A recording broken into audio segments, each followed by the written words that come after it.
Breaking news, a security scare at LAX tonight. People ran terrified from the terminals after someone thought they heard gunshots. NBC4's Kate Larsen's live at the airport with what police are saying right now. Kate.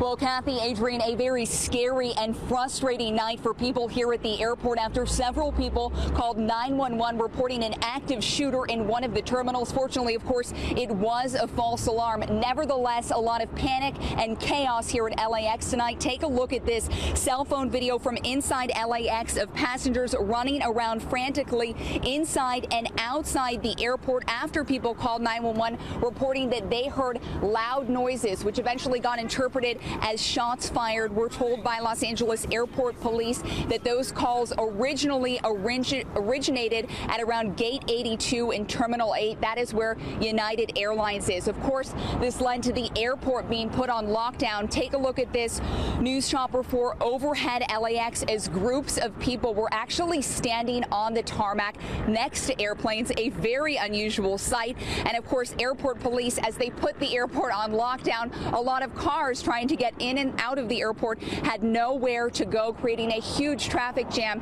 and sending passengers with their luggage out onto the streets. We spoke to several of those passengers here at Sepulveda 96 who were very frustrated and confused with where they should go and what they should do.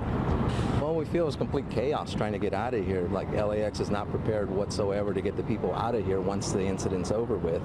They're completely just moving people around, not really directing anybody in any clear direction on how to get out of the airport. It was chaos. So as far as people trying to get out or get back in, nobody knew what's going on. I came out at arrivals to get the LAX Flyway shuttle, and I noticed there was like not one car on the roadways at LAX, and there was no like real information coming out until maybe like 40 minutes later.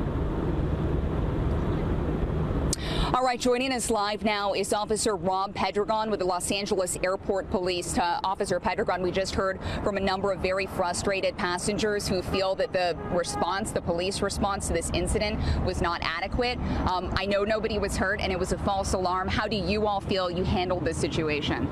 Well, what the people don't understand is that we had multiple calls of an active shooter, and we quickly responded to the various locations where those calls came from, and we responded appropriately. We took precautionary measures which caused us to keep people from coming into a situation that could be dangerous. So the terminals were locked down. The central terminal area was locked down, and no traffic was allowed to either enter or exit the central terminal area. So you know, it's just a misunderstanding on the part of the public. We have an appropriate response for a situation like this. And will you be reviewing your response and how this all went down after the original calls came in around 8:45? Oh, absolutely. After any incident like this, we debrief, we discuss what we did right, what we did wrong, what we could improve on. I mean, those are just common in any event that we encounter. Officer Pedregon, thank you so much with Los Angeles Airport Police. I know it's of course been a busy night for you all, and also LAPD, who's been out here assisting. Officer Pedregon has assured me that operations at the airport are back to normal in terms of getting to and from the airport. There's still, of course, a lot of traffic, so that's still logistically a big problem around the airport. It's very challenging to drive around, and there's people just wandering around with their luggage. We're going to stay out here, continue to get the latest information, and bring you updates at about 11:30. Live at LAX, I'm Kate Larsen, NBC4 News. We'll send it back to you. And new tonight, boarding up after a break-in, this glass door shattered by a group of home burglars caught on camera. NBC4's Kate Larsen spoke with the victims who are now hoping police catch those crooks. Kate.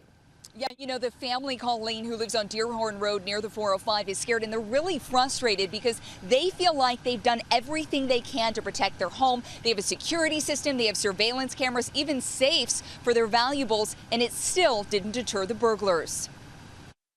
No, it's terrible. Nobody should ever go through that. The only jewelry Sarah has left is what she's wearing. This after police say these three men broke into her 12-year-old son's room and ransacked their Sherman Oaks home. No child should ever feel unsafe in their own house. Now Sarah, who doesn't want to show her face, says the whole family is on edge after their surveillance cameras caught burglars stealing more than $190,000 worth of valuables from all over the house. It happened around 6 p.m. on July 20th while nobody was at home.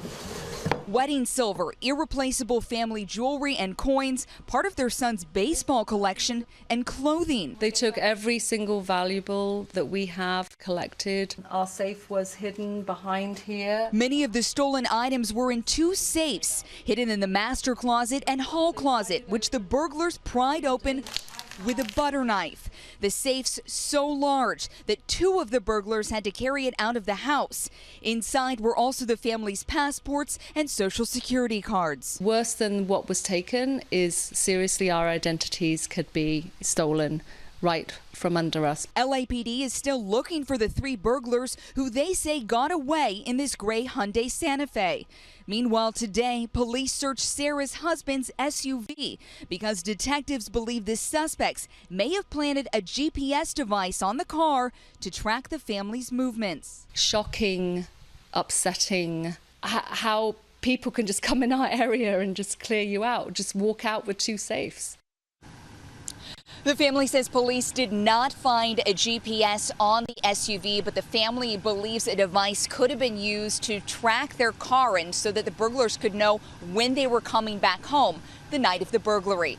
Live in Sherman Oaks, I'm Kate Larsen, NBC4 News. Back to you. What a story, Kate. Thank you. San Francisco 49ers quarterback Colin Kaepernick's decision to sit during the national anthem has divided fans and players. NBC4's Kate Larsen is in the newsroom with the latest on his controversial move. Kate. Adrian, Colin Kaepernick's decision to protest what he deems wrongdoings against African Americans by sitting during the national anthem has immersed the 49ers quarterback into controversy this weekend, even though it's not actually the first time he's done this. Here he is, number 7, sitting during the national anthem. This happened during yesterday's preseason game in Santa Clara against the Green Bay Packers.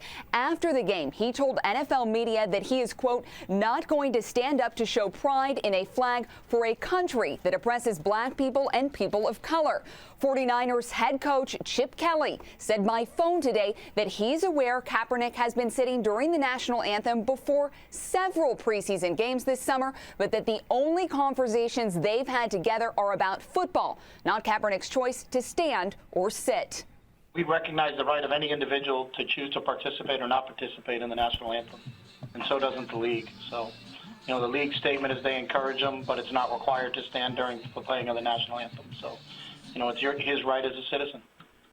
But not all NFL coaches agree with Coach Kelly's approach in a recent episode of HBO's docuseries Hard Knocks.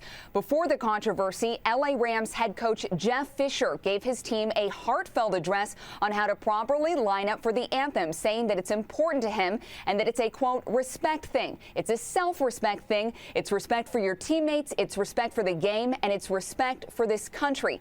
NFL players also in disagreement. New York Giants lineman Justin Pugh tweeted, I will be standing during the national anthem tonight. Thank you to all, gender, race, religion, that put your lives on the line for that flag. But Miami Dolphins running back Arian Foster tweeted, the flag represents freedom, the freedom to choose to stand or not. That's what makes this country beautiful.